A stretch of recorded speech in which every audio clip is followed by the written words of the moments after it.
मैं इस टॉपिक पर रिसर्च कर रही थी, पितृपक्ष पर। एक बहुत इंटरेस्टिंग चीज़ मुझे पढ़ने में आई, वो ये थी कि भगवद गीता में आई थिंक चैप्टर 7 वर्स 25 में ये लिखा है कि जो पितरों की पूजा करता है उसे मोक्ष नहीं मिलता। And I was so surprise to know this, क्योंकि पितृपक्ष तो वो समय है जहाँ पे हम उन्हें ऑनर करते हैं।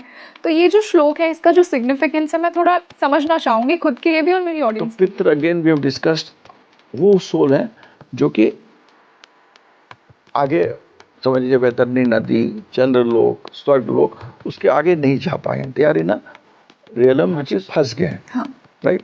तो अगर आप उनका आह्वान करिएगा तो व्हाट भगवान Shri Krishna is saying is कि आप मोक्ष के लिए तो आपको यू हैव टू, आपको ultimate God, you know, if it is Sri Krishna himself is God and he is you, तो something which is जिसका कोई रूप ना, जहाँ से सब चीज शुरू होती है, शून्य जिसे शून्य कहते हैं, जहाँ से सब चीज शुरू होती है, अंत होती है, जहाँ डिजॉल्व होती है, जो माँ देवी का भी एक रूप होता है, वहाँ एक पर्टिकुलर एक दैट इज द हाईएस्ट।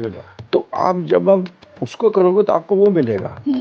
जब आप पितृ को करोगे तो आप क्या मिलेगा? जो पितृ खुद परेशान है, जो जिनकी खुद को गति की प्राप्त नहीं हुई है, तो वहाँ करने से आपको जो चीज़ें मैंने अभी थोड़ी देर पहले पॉडकास्ट में बताई थी लोग करते हैं, उन चीज़ों के लिए आप करेंगे तो आप वहीं फंसे रहेंगे। तो you will not get it is in that context.